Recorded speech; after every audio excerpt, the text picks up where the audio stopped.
All right, my people, we are back in it for another one, and I'm hearing a lot of talking out here on these Call of Duty streets, on these MWD streets. And there's a lot of shills, there's a lot of fanboys of this game, of Activision, or whatever it is. I'm not here to actually attack anybody.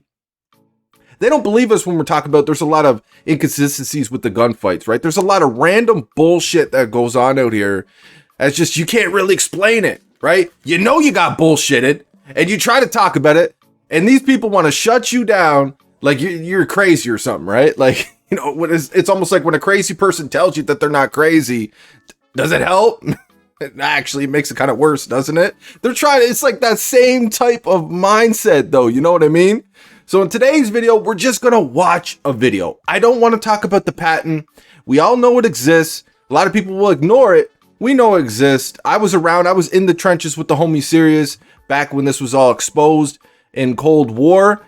Now, you know I still have a small YouTube channel. Back then I was very small, but I was in those trenches, man. Serious used to watch my videos all the time, talking back and forth with him. You know, I was there every step. We know the patent exists. And that's its own entity, right? That can explain a lot of shit that goes on out here, random as hell bullshit that goes on in these MWD lobbies, but in these later on Call of Duties, right? These more recent Call of Duties, it explains a lot of that shit, right? But I just want to watch a video. This is a video that's on Infinity Ward's own YouTube channel. You can watch it yourself. Just search Infinity Ward Netcode. That is what the video is called. And they made this video for Modern Warfare 2019, going from the beta. So they collected this data from the beta, and we were heading into launch for that game. That same system has been implemented in Modern Warfare 2. So I'm not going to do anything malicious here. I'll pause it if I think I need to point something out, but we're just here to watch a video. Let's go. Hi, I'm Paul Hale, Production Director here at Infinity Ward. And I'm Mitch Sanborn, Director of Online Engineering. And we're here to talk about the Call of Duty Modern Warfare network model, otherwise known as the Netcode. In simple terms, Modern Warfare and other client-server model games are composed of a set of clients all interacting with a remote server. Each client is a player interacting with the game and sending their inputs up to the server. At the same time, the server is gathering all the players' inputs and processing them before sending the results back to each client. Right, so in this model, the server is authoritative, meaning that whatever the server says goes. That's interesting, right? I'm not going to pause it on too long, but you guys got to remember too, Activision will block this video if I don't pause it, you know, kind of semi-regularly. But that's kind of interesting though, right? The server is authoritative, not the client. All right, let us continue. The server sends state down to all the clients, and their job is really just to visualize it. All the clients sample input from the keyboard and controller, and they predictively move themselves, but the server is the one who executes that authoritatively and sends the results back to all of the clients. And so both the server and the client process this same input to move the player around in the world. So there's a server, it's getting all this input, there's clients moving around, all sending their input to the server. In an ideal world, that just works. All the clients send their input, the server gets that input, processes it, and sends that back to the clients. So let's talk about what happens when there's a bad connection or a lag spike or something like that. What can go wrong in this model? There's a couple of things that would constitute a quote-unquote bad connection, but we're primarily concerned with variance. That is, we didn't get some data when we thought we would get it. The first thing that comes to my mind is that the client doesn't get some information from the server. What happens in that case? The data coming from the server is the state of the world. So when you miss a beat, you don't really know what to draw anymore. So in this case, the world just stops moving because the client doesn't really know what to do next. Or we end up extrapolating and we might get it wrong, and then the world kind of snaps around. So there's a number of reasons this can happen. Typically, there's a problem where packets coming from the server are constrained in some way. A lot of times there's noise or some other source of interference on a wireless signal like your home Wi-Fi. But you can also have ISPs shaping packets. You can have a CPU spike on the server or even on the client. Your router can start buffering packets. There's a lot of variables in how long it takes a packet to get from point A over to point B. The server as well is just going to keep ticking, right? It's not beholden to any of the clients. Other people are playing the game too, and they need that server state, otherwise they won't be able to draw the world. So all games that work in a client-server model have to handle this problem. If we didn't, the client would hitch around, and it would be so frequent that the game would be just unplayable. And the solution here is really you have to buffer data, right? So we push the client as close as we can to the latest data from the server that the client has. We do some signal analysis on the rate of packet delivery, and based on that rate, we decide how close we can get without running out of data from the server. And then we throttle up or down to reach that closest point with the client. From the telemetry we gathered during our beta, we can tell this was actually very successful. We were riding right up to the edge of where we needed to be without really frequently overstepping that bound. Okay, so what they're talking about right here with this being a success is there's people who have, let's say, bad internet that were playing that Modern Warfare 2019 beta. And instead of having them skipping all over the place and everything else, the server did its job and it input that information, it input that data. The data that the client was not relaying. So that person who had shitty internet, who probably shouldn't be playing the game, they got a more fluid experience. They felt like they were on a more smoother connection, right? Everything seemed to be working for the most part. That's what they mean by a success. But let us continue. We will, of course, continue to measure and continue to iterate on that, but we're pretty happy with the results that we've had so far. So it sounds to me like the client self-regulates based on what the server is giving it. So let's talk about the other side. What happens when the server is not getting enough data from a client? Different games do different things with this. In the past, like 5 or 6 years ago, we just did nothing, which is totally an option. It's just not a very good option, right? So yeah, years and years ago, I don't know why he says 5 or 6 years, because I remember back in MW3, they had really bad lag compensation. All my OGs, you guys remember that. You know, if you remember back in, I don't remember what COD they introduced the host migration in. I think it was Black Ops 1, but I might be wrong on that. Maybe MW2. I know COD 4 and World at War, they did not have host migration. So when the host ended the game, if the host wanted to leave, if something happened and they just had to bounce, it ended the game, right? You know, they started with the whole lag compensation in MW3, and you saw it really bad in that game, which is why it kind of tainted the way I feel about that game. People ask me what's my favorite out of the classics. I always go back to MW3 for a lot of reasons. It's my least favorite. I still love the game, but it's my least favorite out of the golden era of Call of Duty. But a big reason of why that game gave me kind of a bad taste was just how bad lag compensation was. So basically, you know, you had your host, right? And in the older days of Call of Duty, COD 4, World at War and shit, you had host pro is what a lot of us used to call it back then. If you had hosts, even if you had a bad game, right? Your aim was off, your timing was whatever, right? Like we all have those games, man, where we're just not feeling it. You could still do well though, man, because you had that host pro, right? You had it. And we had the lag compensation so bad in Modern Warfare 3. I'll just kind of break it down like this. So say if you got one terrible internet connection in the lobby, one person's in there and they're playing on a god-awful connection. Now that person is feeding off the host, making the shitty internet connection better. That client is actually giving them a little bit better connection, right? Giving them a boost, and they're taking from the host, right? So it's actually punishing the host. Now all of a sudden we went from having host pro where we didn't have lag compensation, where your bullets actually connected and everything else. And now you had somebody with terrible internet feeding off you while you were also supporting the lobby. And all of a sudden now your bullets weren't working. You're getting shot around corners, right? It became a disadvantage when you had hosts in Modern Warfare 3. The host disadvantage because of lag compensation. And it's basically what they're talking about right here, right now. Of processing all of those packets. And this is pretty awful, right? The client ends up jumping around. Right, so obviously we can't do that. Players would just be teleporting around everywhere, and you can't really play like that. So there are other ways that we do deal with this now. One of the options that we use is we just fake it. So you can extrapolate. This is where we grab the last input that we did receive from the client, and we just sort of just assume that the client's still doing the same thing.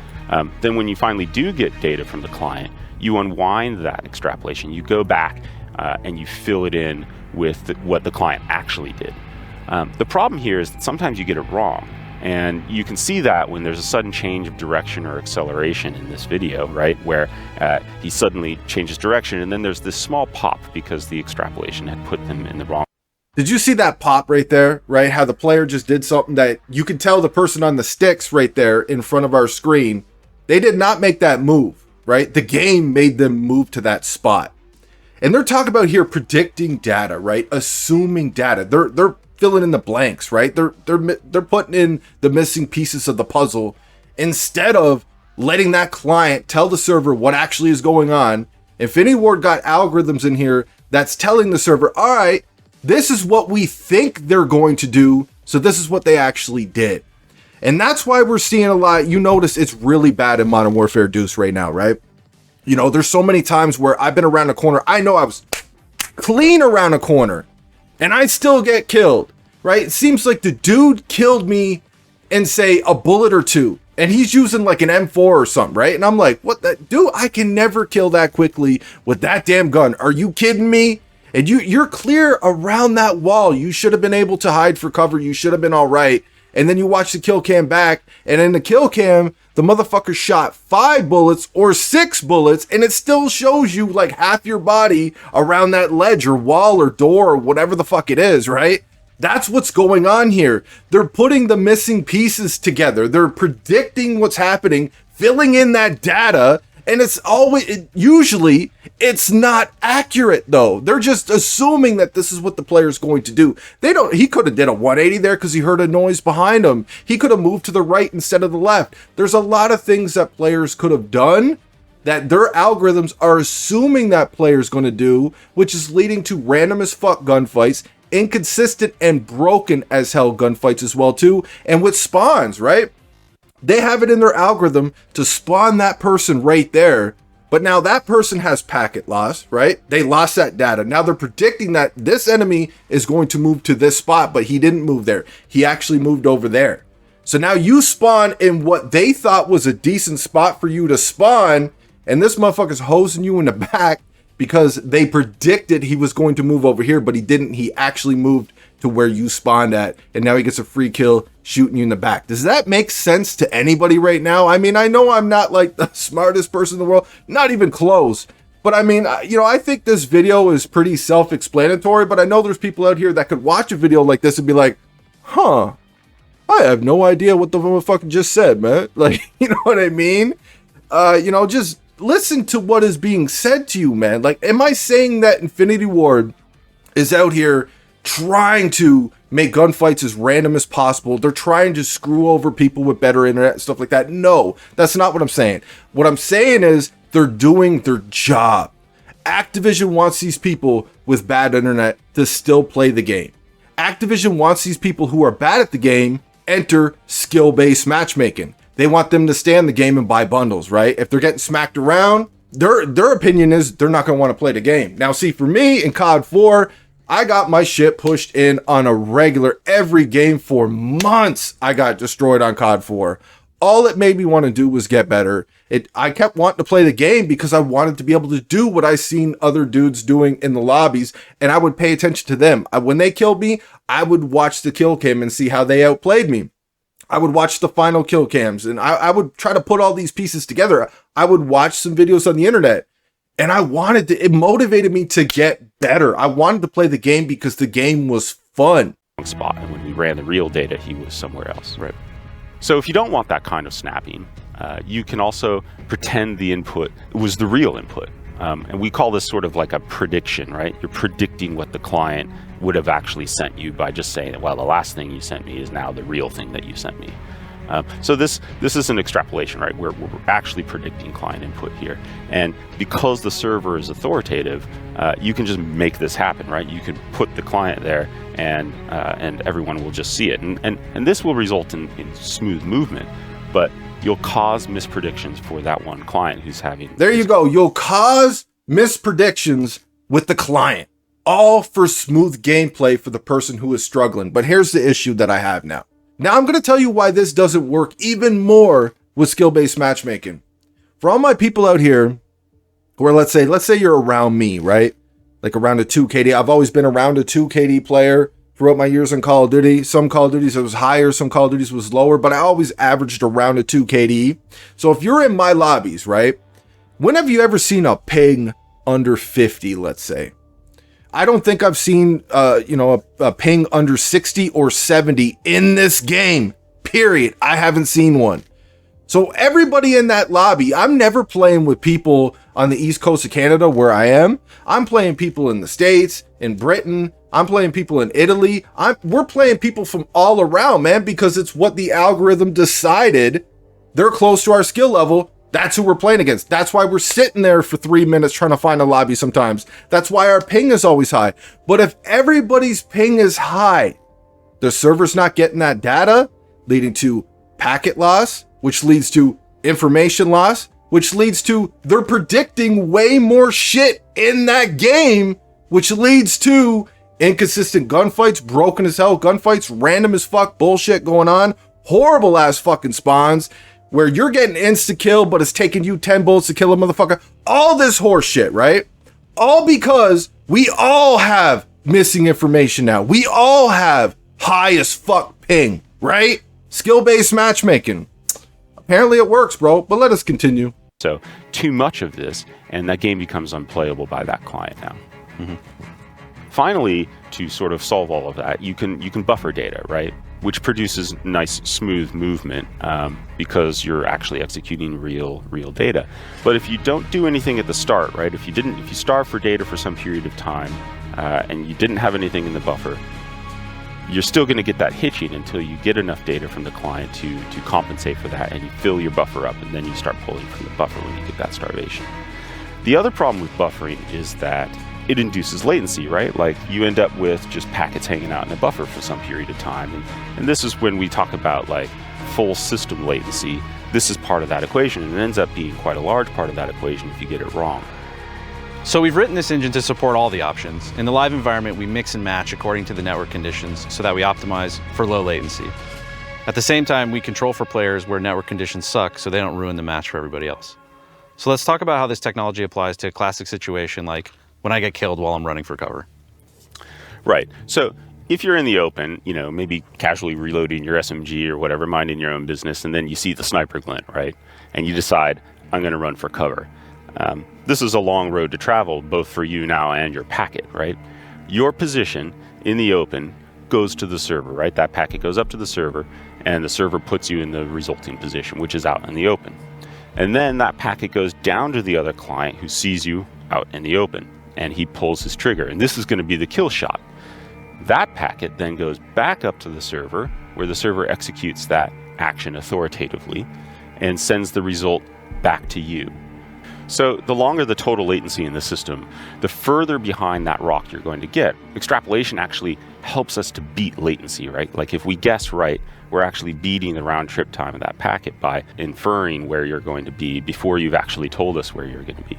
We'd like to favor extrapolation and prediction to reduce latency, but only to a point where we have to fall back on buffering in order to really properly execute. So it sounds to me like it's really a delicate balance between all three of these solutions. Yeah, and we adjust that dynamically according to connectivity for each individual client in a game, right? So it's not like somebody has a bad connection and then the whole game is ruined. Right. Now, they want to stop the game from being ruined if somebody has a bad connection. I just explained with skill-based matchmaking how we all seem to have high as fuck ping now. Everybody doesn't have a good connection. So that's going to lead to a lot of fucking bullshit, a lot of undeserved deaths going on out here. And we're not even talking about the patent and shit yet, too.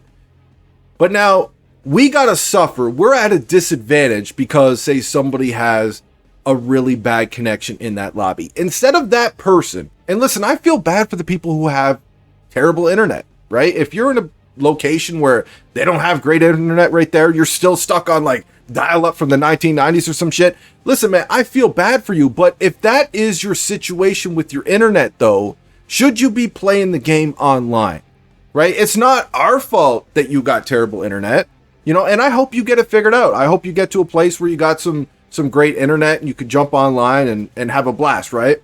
But why should we be punished? Why should we eat all this bullshit because your internet sucks? I get it, right? It sucks that your internet sucks, and I feel sorry for you for that. But why do we have to suffer for it? I'm out here with 1,500 download speed and 1,000 upload speed, and I can't, dude, I got no connection on Call of Duty. I could go jump on Battlefield 1 right now, and the highest ping I'll see is 30. Battlefield 1. What did that drop in, like 2016? Battlefield 1, man, all my bullets is hitting, like, you know, just having a great time. Like, in Call of Duty, though, it's taking me fucking minutes to find a lobby. I'm sitting there just waiting for the biggest sweats around the fucking world that's right around my skill level. And then we get in there, my ping is high as fuck, my bullets aren't connecting, all this horse shit, man. Why should we have to suffer because of all of this bullshit, though? You know, but people want to say it's a skill issue, right? Just get good. You know what I mean? Like, there's a lot more factors at play here than just the nonsense that these nerds hear in their little, you know, pea-sized brains and shit.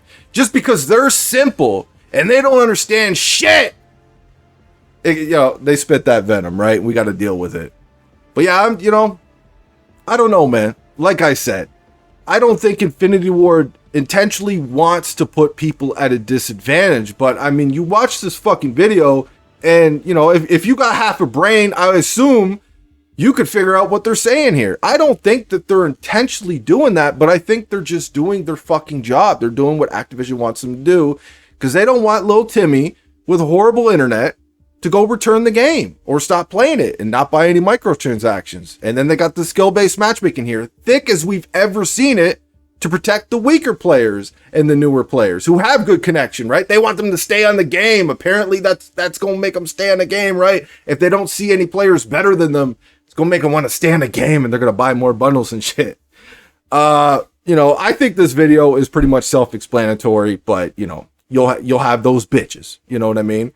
But let's go ahead and finish it out. This video's getting long as hell, man. Let's just finish this out and we'll call it a day on this one. Modern Warfare was designed to be as flexible as possible. We really want players to know that we take how Modern Warfare feels in online play very seriously. We've built these multiple layers of systems on top of each other, along with the knobs to sort of tweak them in real time. We're constantly measuring server behavior, client behavior. We're looking into individual players' experiences. We're collecting tons of data. We're doing internal testing. We're doing testing with small populations out in the live environment. And then we're rolling out improvements as the game is live. We did this during the beta, and we'll continue to do it once we hit October 25th and the game goes live. Quick shout out to those of you who participated in the beta. Thank you so much. Your data was super valuable to us. In the end, our goals are simple.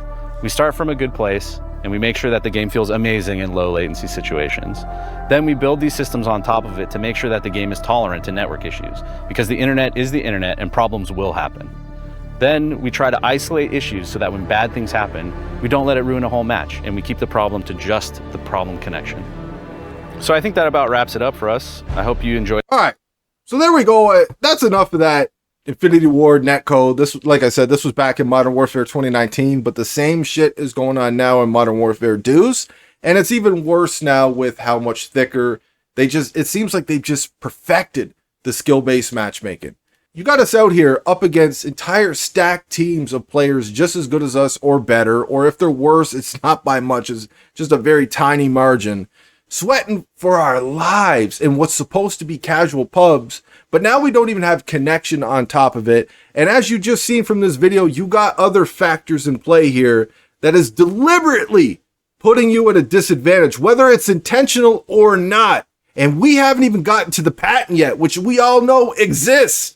The patent makes it that much worse. It's just a shit show out here right now, man. We got this game for 2 fucking years. You know, they're talking about bringing a $70, you know, super map pack in year 2 with some campaign DLC and shit. Whatever, man. We still got this game for 2 motherfucking years. And look at how bad it is right now just with this shit. You think it's going to get better from here? Or you think it's going to get worse? I don't know. Let me know what you guys think in the comment section. Like I said, I think this video is pretty self-explanatory, but you know, you'll have those simple ones, right? I hope you enjoyed the video. I'm out.